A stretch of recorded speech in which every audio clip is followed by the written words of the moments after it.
सूर्य जब रश्मि बिखेरे, पौष मास आए, सुखकारी धर्म कर्म का पाठ सिखाए, सजे जीवन की फुलवारी। इसी शुभकामना के साथ आप सभी का दिन शुभ और मंगलमय हो।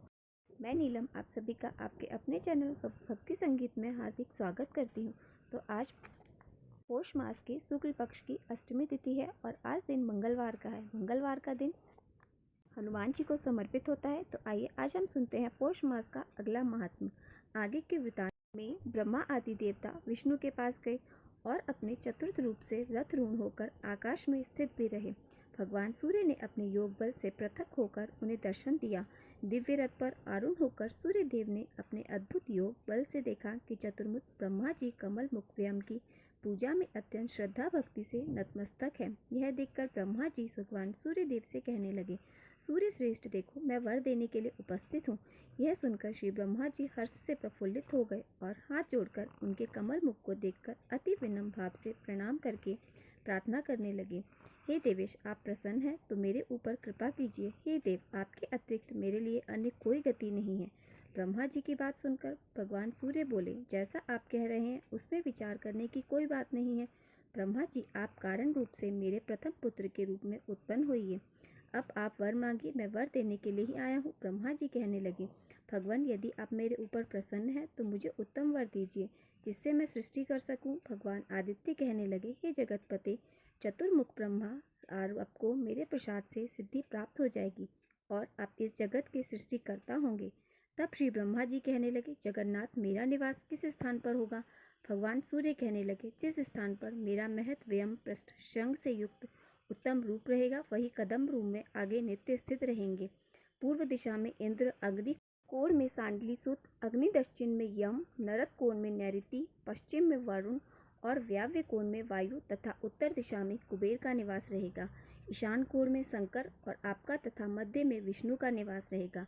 ब्रह्मा जी कहने लगे, देव, आज मैं कृतकृत्य हो गया। जो कुछ भी मुझे चाहिए वह सब मुझे प्राप्त हो गया।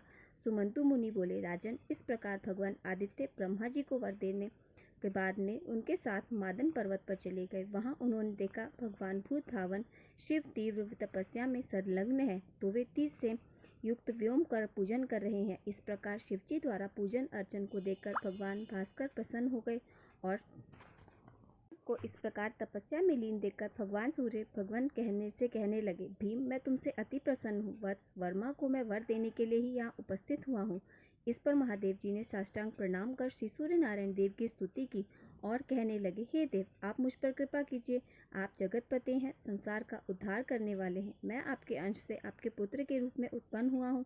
आप वही कीजिए जो एक पिता अपने पुत्र के लिए करता है। यह वचन सुनकर भगवान सूर्य बोले, शंकर, जो तुम कह रहे हो उसमें कोई भी संदेह नहीं। मेरे ललाट से तुम पुत्र रूप में उत्पन्न हुए हो। जो तुम्हारे मन में हो वह वर मांगो। तब महादेव जी कहने लगे, भगवान, अगर आप मेरे ऊपर संतुष्ट हैं तो मुझे अपनी अचल भक्ति प्रदान कीजिए, जिससे यक्ष, गंधर्व, देव, दानव आदि पर मैं विजय प्राप्त कर सकूं और युग के अंत में प्रजा का संहार कर सकूं। देव, मुझे उत्तम स्थान भी प्रदान करें। भगवान सूर्य ने ऐसा ही होगा कहकर, इसी प्रकार तुम मेरे परम व्यम की पूजा प्रतिदिन करते रहो और यही परम तेजस्वी व्योम तुम्हारा शस्त्र अर्थात त्रिशूल होगा। सुमंतु मुनि बोले, महाराज, तदंतर भगवान सूर्य भगवान विष्णु को वर देने वाले शालिग्राम अर्थात मुक्तिनाथ क्षेत्र में गए। वहां उन्होंने देखा कि वे कृष्णा जिन धारण कर शांत चित होकर परम उत्कृष्ट तपस्या कर रहे हैं और हृदय में भगवान सूर्य का ध्यान कर रहे हैं। भगवान भास्कर ने अति प्रसन्न होकर उनसे कहा, हे विष्णु, मैं आ गया हूँ, मुझे देखो। भगवान विष्णु ने उन्हें सर झुकाकर प्रणाम किया और कहने लगे, हे जगन्नाथ, आप मेरे प्रति मेरी रक्षा कीजिए और मेरे ऊपर दया कीजिए। मैं आपका दूसरा पुत्र हूँ। पिता अपने पुत्र पर जैसी कृपा दृष्टि रखता है उसी प्रकार आप मेरे ऊपर अपनी दृष्टि बनाए रखें। विष्णु जी की बात सुनकर भगवान सूर्य बोले, हे महाबाहु, मैं तुम्हारी श्रद्धा भक्ति से अत्यंत संतुष्ट हो गया हूँ। जो कुछ भी इच्छा हो मांग लो, मैं वर प्रदान करने के लिए ही यहाँ पर आया हूँ। सूर्य नारायण के वचन सुनकर भगवान विष्णु कहने लगे, हे भगवान, आज मैं कृत्य हो गया। मेरे समान कोई भी धन्य नहीं है, क्योंकि आप संतुष्ट होकर मुझे स्वयं वर देने आए हैं। आप अपनी अचल भक्ति और शत्रु को पराजित करने की शक्ति मुझे प्रदान कीजिए और जैसे मैं संसार का पालन कर सकूं ऐसा वर भी प्रदान कीजिए। मुझे इस प्रकार का स्थान दीजिए जिससे मैं सभी लोकों में यशस्वी बल और वीर यश और सुख से संपन्न हो सकूं। भगवान विष्णु की बात सुनकर भगवान सूर्य इस प्रकार कहने लगे, तथास्तु महाबाहु, तुम ब्रह्मा के छोटे और शिव के बड़े भ्राता हो। तुम्हें सभी देवता नमस्कार करेंगे। तुम मेरे परम भक्त और परम प्रिय हो, इसलिए तुम्हें मुझ में अचल भक्ति हमेशा बनी रहेगी। जिस व्यम रूप को तुमने अर्चन किया है, वह व्यम ही तुम्हारे लिए चक्र रूप में अस्त्र शस्त्र का कार्य करेगा। यह सभी आयुध में उत्तम और दुष्टों का विनाशक है। समस्त लोग इसे नमस्कार करते हैं। सुमंतु मुनि बोले, राजन, इस प्रकार भगवान भास्कर भगवान विष्णु को वर प्रदान कर अपने लोक को चले गए और ब्रह्मा, विष्णु तथा शंकर ने भगवान सूर्य नारायण की पूजा कर सृष्टि पालन और संहार करने की शक्ति प्राप्त की। यह आख्यान अति पवित्र, पुण्य और सभी प्रकार के पापों का नाशक है। यह 3 देवता का उपाख्यान है और 3 देवता में इस लोक में पूजित है। यह 3 स्रोत से युक्त तथा धर्म, अर्थ और काम का साधन है। यह धर्म, स्वर्ग, आरोग्य, धन, धान्य को प्रदान करने वाला है। जो भी व्यक्ति इस आख्यान को प्रतिदिन सुनता है अथवा जो इन 3 स्त्रोतों का पाठ करता है, वह अग्नि विमान पर आरूढ़ होकर भगवान सूर्य के परम पद को प्राप्त कर लेता है। पुत्रहीन, पुत्र निर्धन, धन प्राप्त विद्यार्थी विद्या प्राप्त कर तेज में सूर्य के समान, प्रभा में उनकी किरणों के समान हो जाता है और अनंत काल तक सुख भोग कर ज्ञानियों में उत्तम स्थान को प्राप्त करता है। आगे के 27 से 29वीं तक अध्याय का वर्णन में राजा शतानिक ने पूछा, हे ब्राह्मण, जिन तेजस्वी भगवान सूर्य नारायण ने ब्रह्मा जी को वर प्रदान किया, देवताओं और पृथ्वी को उत्पन्न किया, जो ब्रह्मा देवादिदेव, लोक पितामह ब्रह्मा, वक्ष स्थल से भगवान विष्णु और ललाट से साक्षात भगवान से उत्पन्न हुए हैं, जो विघ्नों के विनाशक और अंधकार नाशक, लोक की शक्ति के लिए, शांति के लिए अग्निवेदी, कुश, स्वावास्ती, मास, पक्ष, संवत्सर, ऋतु, काल, योग, विविध प्रमाण और आयु के उत्पादक तथा विनाशक हैं, और जो परम ज्योति और परम तपस्वी हैं, जो अच्युत तथा परमात्मा के नाम से जाने जाते हैं, वे ही महर्षि कश्यप के यहाँ पुत्र के रूप में कैसे अवतरित हुए। ब्रह्मादि जिनकी उपासना करते हैं तथा वेद वेदाओं में जो उत्तम देवताओं में प्रभु विष्णु हैं, सौम्य में सौम्य और अग्नि में स्वरूप है और मनुष्यों में मन रूप से तथा तपस्वियों में तपस्वी रूप से विद्यमान हो, जो विग्रह में विग्रह हैं, जो देवताओं और मनुष्यों सहित समस्त लोगों को उत्पन्न करने वाले हैं। वे देवों के देव भगवान सूर्य किस लिए अतिथि के गर्भ से स्वयं उत्पन्न हुए। हे ब्राह्मण, इस विषय में मुझ महान को आश्चर्य हो रहा है। भगवान सूर्य की उत्पत्ति से आश्चर्यचकित होकर मैंने ही आपसे उनके आख्यान को पूछा है। हे महामुनि, भगवान सूर्य के बल, वीर, पराक्रम, यश और उज्ज्वल का आप वर्णन कीजिए। सुमंतु मुनि बोले, राजन, आपने भगवान भास्कर की उत्पत्ति के संबंध में बहुत ही जटिल प्रश्न पूछा है। मैं अपनी सामर्थ्य के अनुसार कह रहा हूँ, आप उसे श्रद्धा और भक्ति पूर्वक सुनिए। जो भगवान सूर्य सहस्त्र नेत्रों वाले, सहस्त्र किरणों से युक्त और सहस्त्र सिर तथा सहस्त्र हाथ वाले हैं, सहस्त्र मुकुट से सुशोभित और सहस्त्र भुजाओं से युक्त और अव्यय हैं, सभी लोक के कल्याण और सभी लोगों को प्रकाशित करने के लिए अनेकों रूपों में अवतरित हुए हैं, वही भगवान कश्यप द्वारा अदिति के गर्भ से पुत्र रूप में उत्पन्न हुए। महाराज कश्यप और अदिति से जो पुत्र उत्पन्न होते हैं, वे उसी क्षण मर जाते हैं। इस पुत्र विनाश को देखकर पुत्र शोक से दुखी होकर माता अदिति व्याकुल होकर अपने पति महर्षि कश्यप के पास गई। वहां पहुंचकर अदिति ने देखा कि महर्षि कश्यप के समान तेजस्वी दंड धारण किए हुए कृष्ण मृग चर्म पर आसीन तथा वल्कल धारण किए हुए भगवान भास्कर के श्रुति ददपमान हो रहे हैं। इस प्रकार से उन्हें स्थित देखकर अदिति ने प्रार्थना करते हुए कहा, हे देव, आप इस तरह निश्चित होकर क्यों बैठे हैं। मेरे पुत्र उत्पन्न होते ही मृत्यु को प्राप्त हो जाते हैं।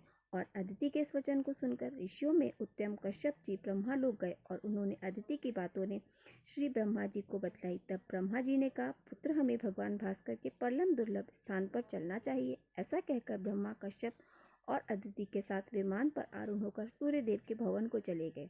उस समय सूर्यलोक की सभा में कहीं वेद ध्वनि हो रही थी, कहीं यज्ञ हो रहा था। ब्राह्मण वेद की शिक्षा दे रहे थे। 18 पुराणों के ज्ञाता, विद्या विरासत, भीमा संक, वेदांत, वेदा आदि सभी सूर्यदेव की उपासना में लगे हुए थे। विद्वान ब्राह्मण जब तप, हवन आदि में संलग्न थे। उसी सभा में रश्मिमाली भगवान दिवाकर को महर्षि कश्यप आदि ने देखा। देवताओं के गुरु बृहस्पति, असुरों के गुरु शुक्राचार्य आदि भी वहीं पर भगवान सूर्य की उपासना कर रहे थे। दक्ष, पचेता, पुलह, मरीचि, भृग, अत्रि, वशिष्ठ, गौतम, नारद, अंतरिक्ष, तेज, पृथ्वी, स्पर्श, सप्तरूप, रस, गंध, प्रकृति, ऋतु, संकल्प, प्रणव आदि बहुत से मूर्तिमान होकर भगवान भास्कर की स्तुति उपासना कर रहे थे। अर्थ, कर्म, काम, मोक्ष, द्वेष, हर्ष, मोह, मत्सर, मान, वैष्णव, माहेश्वर, सौर, मारुत, विश्वकर्मा तथा अश्विनी कुमार आदि सुंदर सुंदर वचनों से भगवान सूर्य का गुणगान कर रही थी। ब्रह्मा जी ने भगवान भास्कर से निवेदन किया, हे भगवान, आप देव माता अदिति के गर्भ से उत्पन्न होकर लोक का कल्याण कीजिए। इस लोक को अपने तेज से प्रकाशित कीजिए, देवताओं को शरण दीजिए, असुरों का विनाश और अदिति पुत्रों की रक्षा कीजिए। तब भगवान सूर्य कहने लगे, आप जैसा कह रहे हैं वैसा ही होगा। प्रसन्न होकर महर्षि कश्यप देवी अदिति के आश्रम में चले गए और ब्रह्मा जी अपने लोक को चले गए। तब सुमंतु मुनि बोले, हे महाराज, कालांतर में भगवान सूर्य अदिति के गर्भ से उत्पन्न हुए, जिससे तीनों लोकों को में खुशी छा गई। दैत्यों का विनाश हो गया, देवताओं की वृद्धि हुई और उनके प्रभाव से सभी लोगों में परम आनंद व्याप्त हो गया। इस प्रकार देव माता अदिति के गर्भ से भगवान सूर्य के जन्म ग्रहण करने पर आकाश में दुदुम्बियाँ बजने लगी, गंधर्व गण गान करने लगे और द्वादशा आत्मा भगवान सूर्य की सभी देवगण, ऋषि, महर्षि तथा दक्ष प्रजापति आदि स्तुति करने लगे।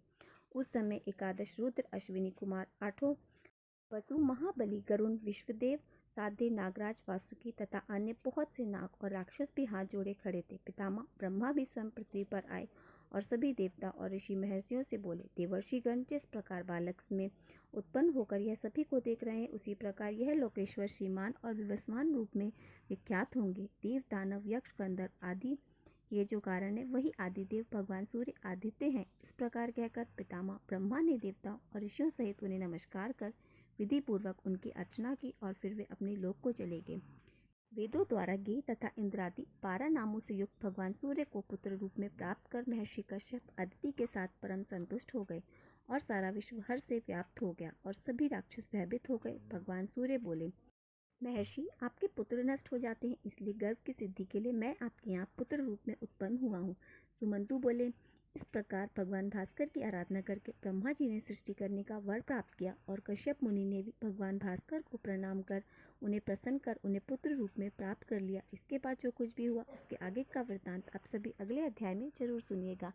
और आपको अगर आज की वीडियो पसंद आई हो तो वीडियो को लाइक और मेरे साथ जुड़े रहने के लिए चैनल को सब्सक्राइब अवश्य कर लीजिए। तो मिलते हैं आप आपसे अगली वीडियो में। श्री हरि विष्णु की जय हो।